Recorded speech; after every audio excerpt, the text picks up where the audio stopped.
Love marriage के लिए क्या कुंडली मैच करना जरूरी है? अगर लव मैरिज करना ही है तो कुंडली मैच करने की जरूरत है या नहीं है, इस बात को लेकर आप काफी ज्यादा कंफ्यूज होते होंगे कि आखिर लव मैरिज के लिए कुंडली मैच करें या ना करें। लेकिन कई लोग क्या करते हैं, पहले ही कुंडली मैच कर लेते हैं और जब लगता है, जब एस्ट्रोलॉजर बोल देते हैं, ज्योतिषी बोल देते हैं कि भाई ये विवाह नहीं हो सकता है, तब और परेशानी माथे पर आ जाती है। अब शादी तो करना चाहते हैं लेकिन कुंडली मैच नहीं हुई, उन्होंने बोल दिया कि लाइफ में प्रॉब्लम होगी, तो फिर और सर पर टेंशन लेकर इधर उधर भागते हैं। फिर इसके उपाय ढूंढते हैं कि आखिर क्या किया जाए, क्या होगा, शादी करें या ना करें, ऐसी एक दुविधा में फंस जाते हैं। तो इसके लिए मैं आपको एक सामान्य सी एक बात बताता हूं।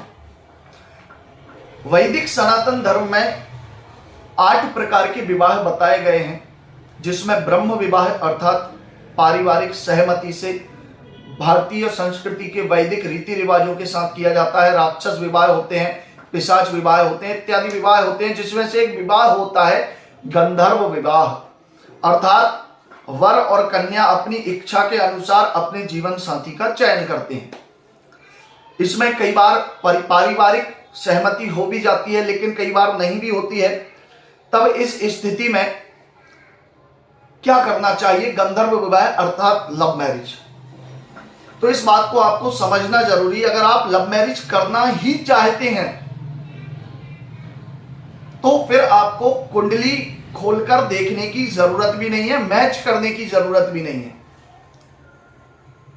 क्योंकि गंधर्व विवाह के विषय में लिखा हुआ है कि बहुत ज्यादा इन सारी चीजों को यदि आप महत्व देंगे तो फिर वो गंधर्व विवाह अर्थात लव मैरिज की श्रेणी में आएगा ही नहीं।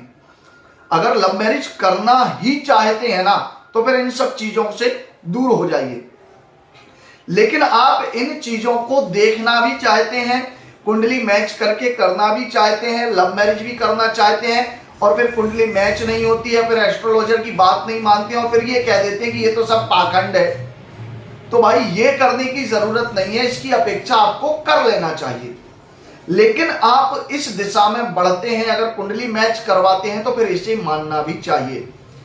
एक छोटा सा उदाहरण देकर समझाता हूं। आप किसी जगह जा रहे हैं, पहले 4 लेन हाईवे है, आप अपनी रफ्तार से जा रहे हैं, आपको नहीं पता कि बीच में रोड खराब है या प्रॉब्लम्स होने वाली हैं, कोई ब्रिज टूटा हुआ है, लेकिन आप जा रहे हैं और जब वहां पहुंच जाएंगे तो आप कोई ना कोई तरीका निकाल लेंगे वहां से निकलने का। लेकिन अगर आप ये सोचकर पहले ही चलेंगे कि वहां इतनी दिक्कत है, इतनी सारी चीजें हैं, तो एक तो पूरे सफर के टाइम प्रॉब्लम और वहां जाकर और ज्यादा समस्याएं, फिर खुद को गाली देते हैं, खुद को कोसते हैं कि हमें ऐसा करना ही नहीं था, हमें इस रास्ते से ही नहीं आना था, इस रास्ते पर आए ही क्यों जब इतनी सारी प्रॉब्लम है। तो ठीक इसी प्रकार जीवन में भी होता है। यदि करना है तो करना है और नहीं करना तो नहीं करना। आपको अपना स्टैंड क्लियर करने की जरूरत है। अगर लव मैरिज करना है तो सारी कुंडली को एक तरफ रख दीजिए, आप अपनी लव मैरिज की तरफ फोकस कीजिए। और यदि कुंडली मैच करके ही करना है तो मैच होती है तो बहुत ज्यादा अच्छा है, नहीं होती है तो फिर उस बात को मान करके रिलेशन खत्म कर दीजिए। क्योंकि जब तक हम किसी चीज को देखते नहीं हैं तब तक उसका बहुत ज्यादा प्रभाव जीवन में नहीं देखने को मिलता है।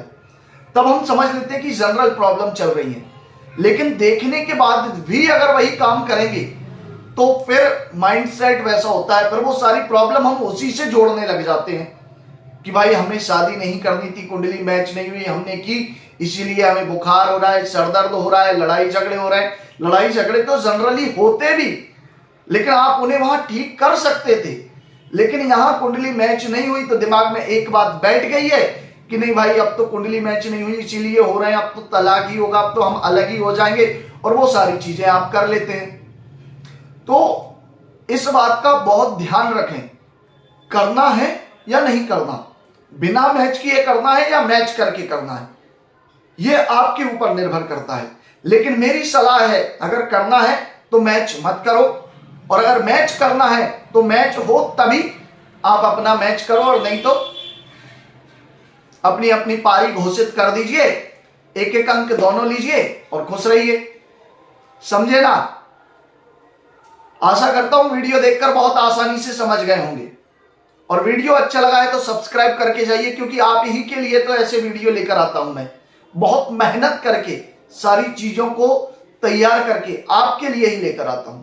जय महाकाल, हर हर महादेव।